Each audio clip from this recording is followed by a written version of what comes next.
Did you just buy a new Swiss cheese plant or a Monstera deliciosa? Wondering what to do with your new plant? Should you water your Monstera right away? What is the best location for your new Monstera? Do you need to repot your new Monstera immediately? In this video, I'll show you step by step everything that needs to be done when you bring a new Monstera deliciosa home. Number 1. You need to water your new Monstera. Don't assume that your new Monstera needs to be watered right away. The best way to tell if it's time to water your Monstera is to feel the soil. Stick your finger into the soil around 1 inch deep. If the soil feels dry, then it's time to water your Monstera. If it's slightly damp, don't water it yet. On average, I water my Monstera once every 1 to 2 weeks. It doesn't like overly wet soil and is prone to root rot. Don't forget to empty out the water that drains out of the drainage holes. Don't let your new Monstera sit in the pot of water.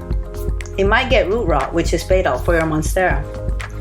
As a general rule, it's better to underwater than to overwater your Monstera. Overwatering is the leading cause of death for most houseplants. Number 2. Do you need to repot your new Monstera? There are 2 things to check for as you decide whether or not to repot your new Monstera. The first is to check for drainage holes, and the second is to check for signs that your new Monstera has outgrown its pot. Check for drainage holes.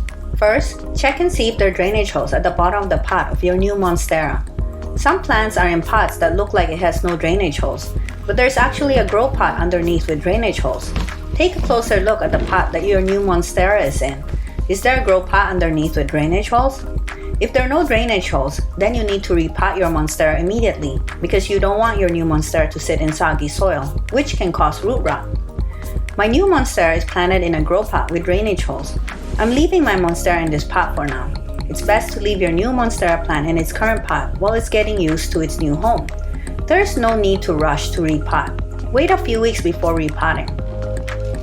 Check for signs that your Monstera has outgrown its current pot.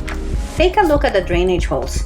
If you see roots coming out of the drainage holes, this is a sign that your Monstera has outgrown its current pot. You should repot soon. But no, it's not urgent. You can let your Monstera acclimate to its new home first before repotting. How to repot your Monstera? If you need to repot your new Monstera because there are no drainage holes, or it has outgrown its current pot, use a well-draining, organic, all-purpose potting mix that is also good at retaining water. Organic soil mix containing perlite or orchid bark are good for Monstera plants. Only buy organic soil mix because the fertilizer is not as concentrated.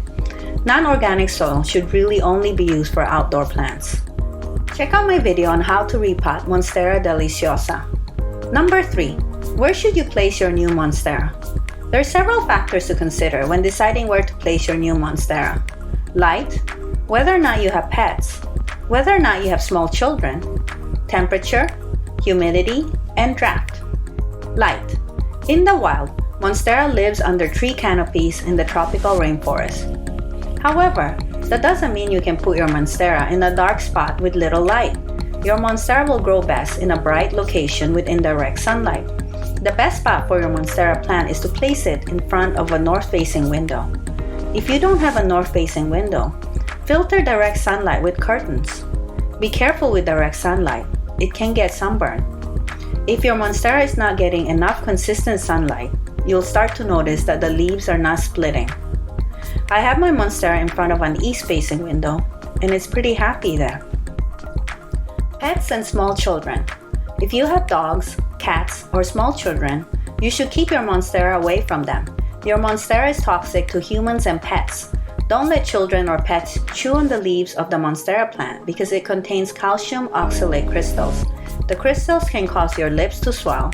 It can also cause vomiting and difficulty breathing. Temperature. You should also consider the temperature of your interior space. Your Monstera likes a daytime temperature of 70 to 80 degrees Fahrenheit and a nighttime temperature of 60 to 70 degrees Fahrenheit. Humidity. Your Monstera is a tropical plant that grows best in a humid environment. You should mist your Monstera plant once a week and turn on the humidifier if your home is particularly dry. Draft. Make sure you position your Monstera away from heating and air conditioning vents. Keep it away from draft. If you have a drafty window, make sure your Monstera is located away from it. Quarantine. Don't be too quick in introducing your new Monstera to existing houseplants. It's a good idea to quarantine your new Monstera and keep it away from other houseplants. This is to make sure that the new Monstera is not bringing in pests and diseases to your old plants. Monstera plants are generally not susceptible to diseases and are pretty resilient. However, it can sometimes have mealybugs, which you can treat with horticultural oil. Check out my video on how to make horticultural oil with baby shampoo. Number 4. Wipe down the leaves of your Monstera. Your new Monstera might have fertilizer residue, dust, and dirt on its leaves, so it's a good idea to wipe the leaves of your new Monstera. Wiping the leaves of your new Monstera will help improve its photosynthesis. Get a damp cloth and wipe down the leaves. I like to use a microfiber cloth, but you can use any type of cloth as long as it's clean. A damp paper towel will also work. Don't use leaf shine to wipe your Monstera. The chemicals will clog up the leaves. Number 5. You need to fertilize your new Monstera. I generally don't recommend fertilizing your new Monstera right away. You don't want to over-fertilize your Monstera since you don't know if it was just fertilized by the grower. Wait a month before you fertilize your Monstera. When you do fertilize, use an organic fertilizer with a higher ratio of nitrogen content. Fertilize once every 2 weeks when it's actively growing. When it's dormant, during the winter, don't fertilize your Monstera. Good luck with your new Monstera. Remember, Monsteras are pretty resilient plants. The key is to get the location right and don't overwater your Monstera. Please like and subscribe for more houseplant videos like this. Thanks for watching.